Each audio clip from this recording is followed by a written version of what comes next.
Hi friends, I'm glad I was able to share this book with you, The Dot. It's one of my favorites. On September 15th, 2020 is International Dot Day. It's a day that we're all challenged to do something very creative. So in class we're going to use the dot as our inspiration and our starting point for our project today. Let me show you what materials you'll need. You'll need a white sheet of paper. If you have a thicker white paper, like a watercolor paper or multimedia paper, use that.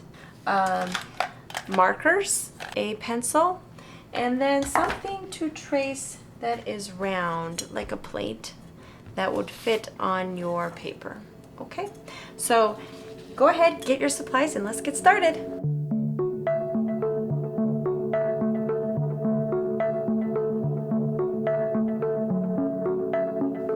Okay, let's get started. You should have your materials now. And I want you to notice all of the round objects I found in my house. I have a cup, I've got a little bowl, I've got another little bowl, I've got a little plate. All of them will help me out with this project. So the point of International Dot Day is to do something creative with a dot, right? So we're gonna do dots. I'm not gonna do just one. We're gonna have some fun with multiple dots. So to keep us within the time frame, I think it will be best if we just do a half sheet of paper today. If you love this assignment and you want to do a full sheet on your own time, that's great. But I think for all of you second and third graders, having a half sheet will allow you to finish within the time allotted. So take your nice white sheet of paper. I want you to fold it in half this way. So we call this hamburger style. Okay, it's not the long way. We're just taking the paper vertically and folding it. Okay. Once I have that folded, I'm ready to begin. I'm going to take my different circles that I found around my house, and I'm going to use my pencil, and I'm going to trace them. Now I don't want to use my marker, because if I use my marker and then I color later, the markers smear together, it doesn't look as good. So use the pencil for the tracing the circle part. Okay, so first off, I think I'm going to do my little circle first, which is the bottom of this cup. The top is a little bit bigger, so let's do the bottom. I'm going to go ahead and place this right here and hold it in place. And you could have maybe a parent or brother or sister help you if you need somebody to hold that for you. Maybe I'm going to do a couple, or maybe I'll come back to that if I want to add another one. I think I want to add a circle here, and you can go off the page. You don't have to stay on the page. And maybe one in this corner.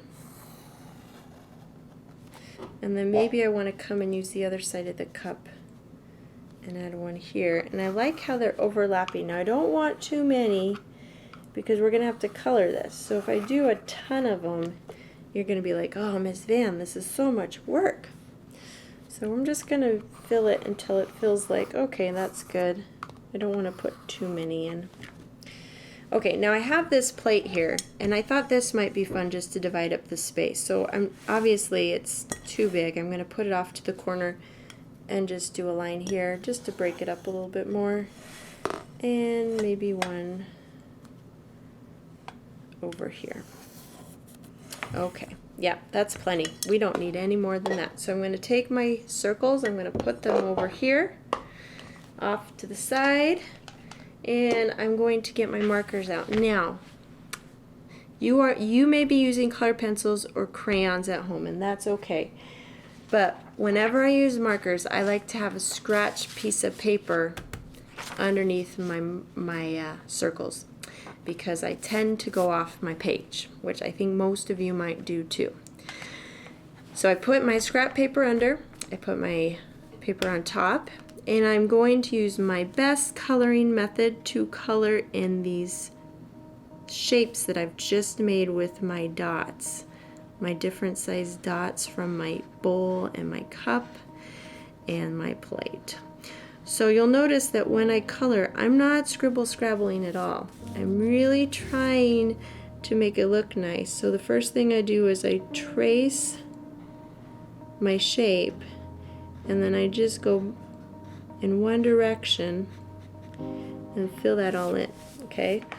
And I'm going to use these colors all over, so I can repeat one color at least 3 times. I think that looks best. Then I can go ahead and choose another color, and I can fill this in somewhere else. Again, I'm going to trace. Now, when you get to the point where you start touching colors next to each other, try not to go over that color because it will kind of smear a little bit. So make sure that we kind of let one section dry before you go to the next one. So this is all about controlling your marker and doing the best that you can. See, like this one is right next to it. It's pretty dry, so that's okay. Now for this assignment, when we're working, you'll notice we're using just colors, and we're using that circle shape to create our image. So we are using 2 elements of art, color and shape. Now, if I was to keep coloring, I'd color the whole page so that when I'm done, I'm going to get something like this, okay? And you'll notice I was having some fun with this one. I wanted this circle to stick out, so you'll probably notice I used brighter colors right there. That was just kind of something I thought about doing. I thought, oh, maybe I'll make this one stick out, so I used brighter colors and duller colors in the background.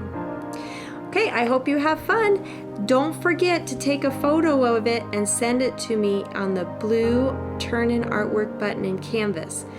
I can't give you credit if I don't see what you're doing, so make sure you take a photo or a little short video and send it to me so I can see what you've done and give you that extra credit. And guys, I'm looking for the kids that are excellent to give them an E in this course too. So if I don't see your stuff, I won't know you're excellent. So drop it in that box for me and have a great week.